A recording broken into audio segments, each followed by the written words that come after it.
Guys, good morning. Welcome back sa aking YouTube channel. For today's video, check natin ang 2024 Honda BR-V 1.5 SCVT Lunar Silver Metallic. Guys, ito yung base model ng ating automatic transmission ng ating Honda BR-V. Kanyang price is 1,150,000 pesos.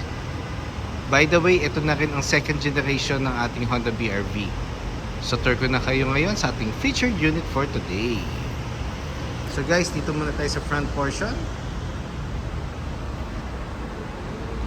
So sa front portion natin guys, naka LED headlights na siya with daytime running lights, LED fog lamps, then matte black front grille. Then sa lower front bumper natin guys, naka ano siya, matte black din na honeycomb pattern. So, kung i-compare natin siya guys sa first generation ng Honda BR-V, ibang-iba na yung front portion niya kasi mukha na talaga siyang SUV compared dun sa unang labas na Honda BR-V. So, pakita ko lang uli ang ating front portion. Then, regarding naman sa engine guys, 1.5 CVT or 7-speed automatic, 121 horsepower, 145 Newton meters of torque, double overhead cam, front wheel drive. So guys, nagkaroon siya ng changes compared dun sa first generation. Ang first generation kasi na Honda BR-V, it's more on single overhead cam. Ngayon kasi double overhead cam na siya. So mas powerful ang ating engine, yet fuel efficient, which is halos lahat naman ng unit ng Honda is ganun na talaga. So ang fuel consumption nito guys, para may idea kayo, so for city driving nag-range siya ng 8 to 14 kilometers per liter. Pag highway, nag-range naman siya ng 14 kilometers and up. So it will depend pa rin guys sa driving habit, the same time kung ilan ang passengers mo. Pero overall, fuel efficient ang ating Honda BR-V. So, for this variant kasi guys, yung S variant, for me, ito kasi yung pinaka-practical na variant. Bakit ko nasabi? Kasi, lahat ng ilaw natin guys, across all variants ng automatic na BR-V, naka-LED na kasi siya eh. Headlights with daytime running lights, tapos LED fog lamps. And regarding naman kasi sa alloy wheels natin, ganyan na ang design lahat ng automatic, tapos 17-inch. Kaya for me, this is the practical variant.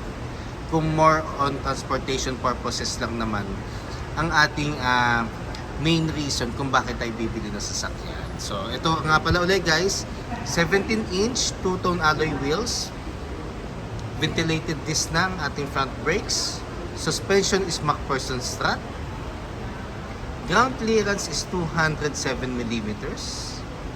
So mas mataas na yung ground clearance niya compared dun sa first generation. Yun. Then side mirror natin guys is siya, nasa pillar pa. So ang ating ang ating cover for the side mirror is body color. Then matte black naman for the lower portion. Then nandito na rin yung side turning lights. Then door handles natin is body color na. Then pakita ko lang guys yung passenger side, ayan. So mukha na talaga siyang SUV compared doon sa previous model or generation. Then yung side seal niya guys is matte black. Kasi doon sa mga higher variants, itong portion na to hanggang doon sa kabila is silver ang kulay. So isa to sa mga identification kung anong variant siya. So kung ang fender natin and side seal is matte black all around, S variant siya. And sa body, sa door handles pala guys. So pag ang door handles natin is body color, automatic S variant yun. Kasi for V and VX chrome na ang door handles natin. Then ang rear brakes naman natin is drum brake. Then torsion beam naman ang ating suspension sa likod. Then meron na rin tayo roof rail. So meron na rin siyang mga abang guys na just in case gusto niyo lagay ng roof rack. Then shark fin antenna. So body color na. So pakita ko lang yung back portion guys. So sa back portion naman, naka LED tail lights na tayo. Then reverse camera. And guys nga pala, for the S variant, wala pa siyang built-in backup sensor or yung reverse sensor. So optional naman yun guys. We offer installation for the backup sensors guys. So may option tayong 2i or 4i. Depende kung ano yung mas preferred nyo. Pero for me kasi kahit 2i lang pwede na. Kasi kasi may reverse camera na rin naman tayo. So ang main purpose lang naman ng reverse sensor or backup sensor is guiding sound sa loob. So pakita ko naman yung ating compartment just in case na fully loaded ang ating sasakyan. For example, 7 passengers, ito ang compartment space natin.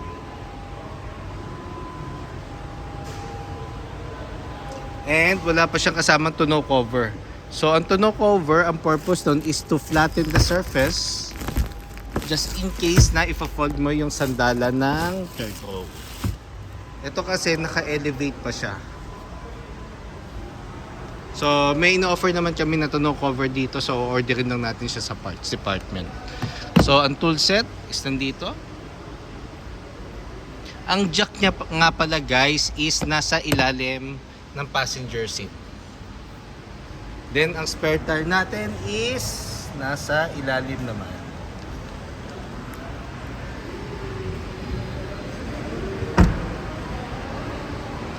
So pakita ko lang ulit, just in case naka-fold ang third row seats, ito magiging compartment naman natin. Very flexible ang ating third row guys. Pero normally kasi guys, for the third row portion, mga average size adults and mga kids magkakasya pa rin naman. So expect talaga natin medyo may pagka-stiff ang ating third row. Actually overall naman kahit sa ibang brand naman basta 7-seater, ang third row talaga is allotted for the average size adults and kids. So pakita ko naman ang driver side. So, regarding naman sa ating fuel tank capacity, so ano siya? 40 liters, then unleaded guys.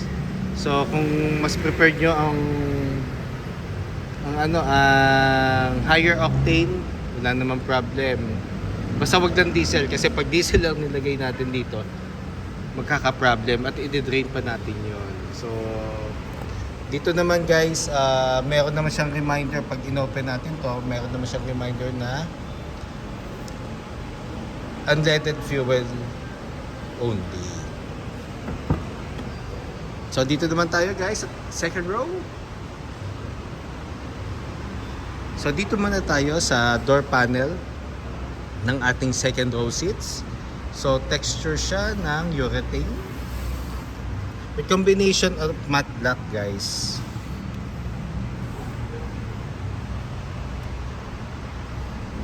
Then ang materials ng seat natin is fabric guys. Fabric seats tayo. Then adjustable ang mga headrests. And the good thing about sa second row, na-adjust din siya forward and back. Para just in case na hindi naman ganun katangkad or kalaki ang sasakay sa second row, pwede natin siyang i-forward para at least ang legroom nung nasa third row is maluwag pa din. Then ang ceiling natin guys is light gray. Then meron tayong aircon vent dito sa middle portion. So it's more on blower ang pinaka-purpose kasi nito. So meron siyang switch. So hanggang 3. Then ang thermostat niya is depende pa rin naman tayo doon sa sa may harap. Then meron tayo armrest, which is additional feature sa second generation. Sa first gen kasi wala pa siyang armrest. So ngayon meron na. Then meron siyang power outlet dito sa may baba. Para just in case na gusto niyo mag-charge, meron tayong power source.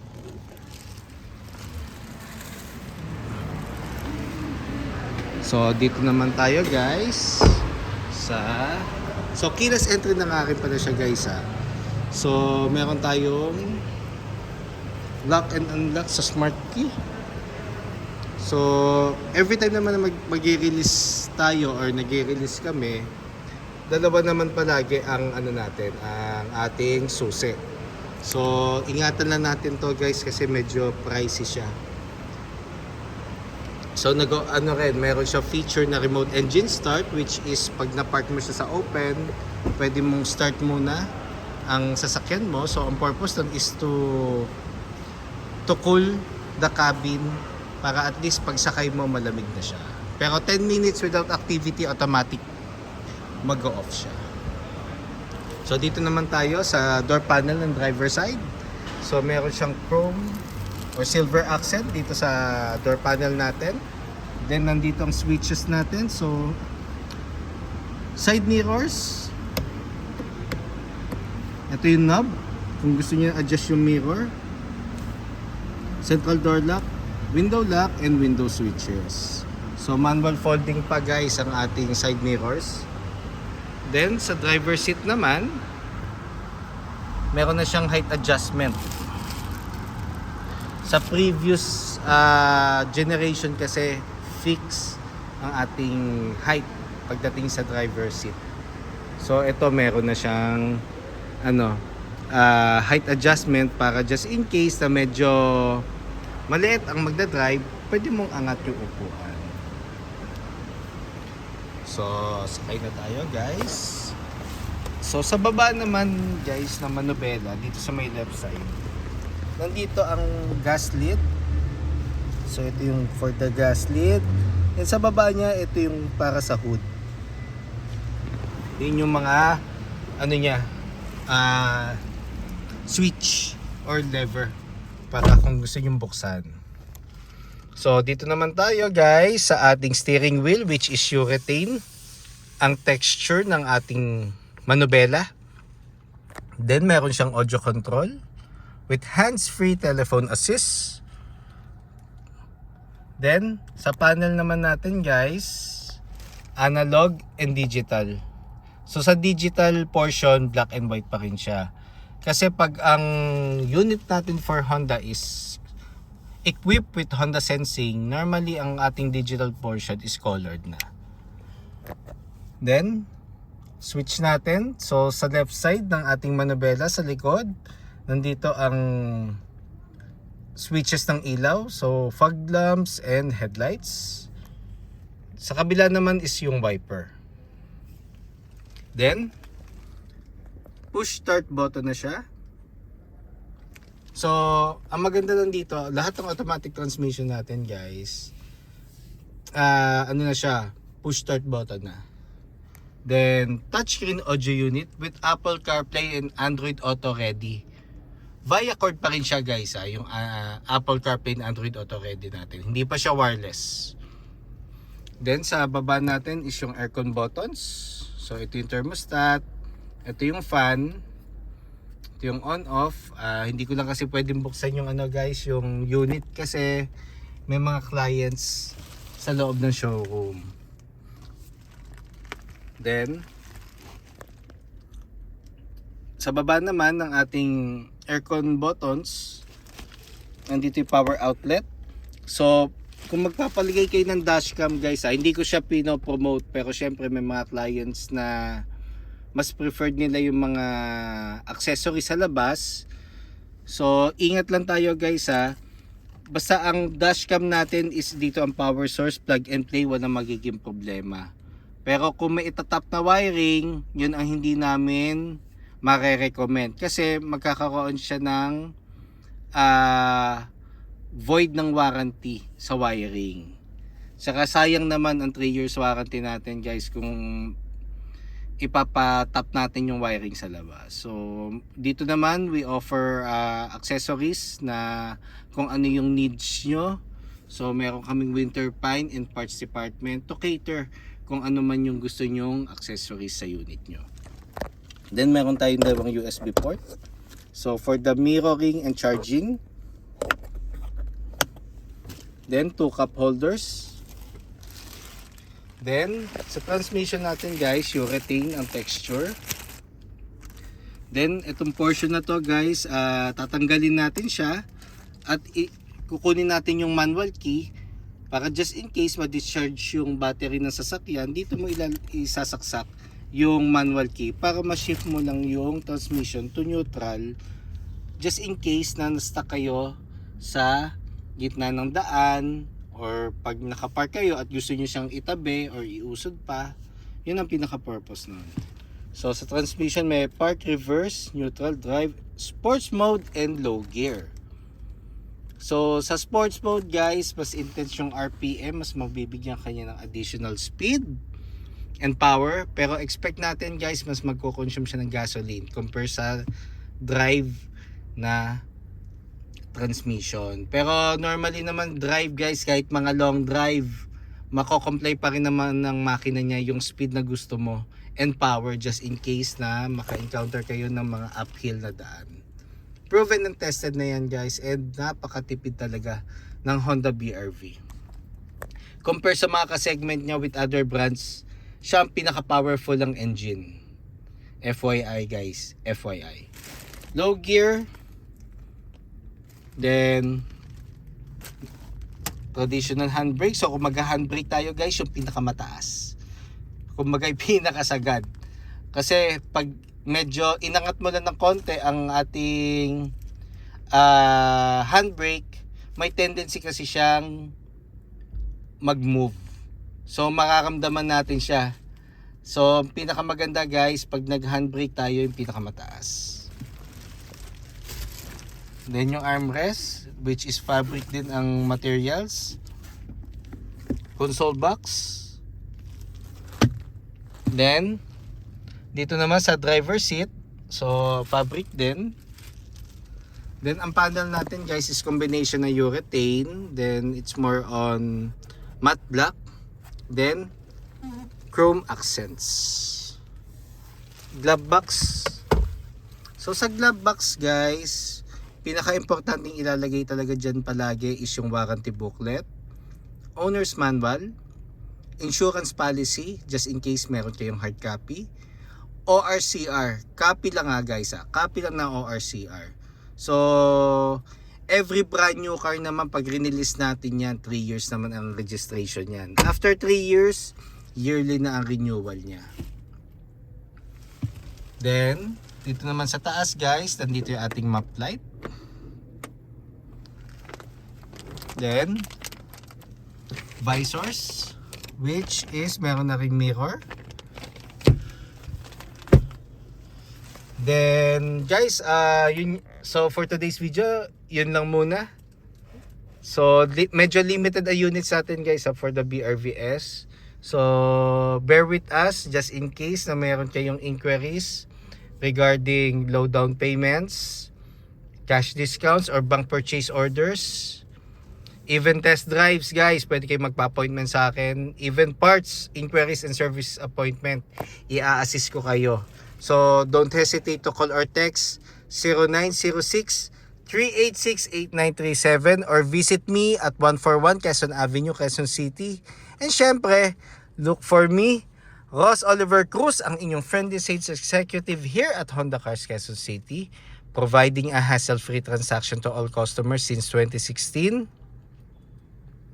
Then looking forward to meet you here guys, and kindly subscribe na nga rin pala sa aking YouTube channel para maging updated sa mga susunod na videos. So yun lang guys for the meantime. Thank you and God bless.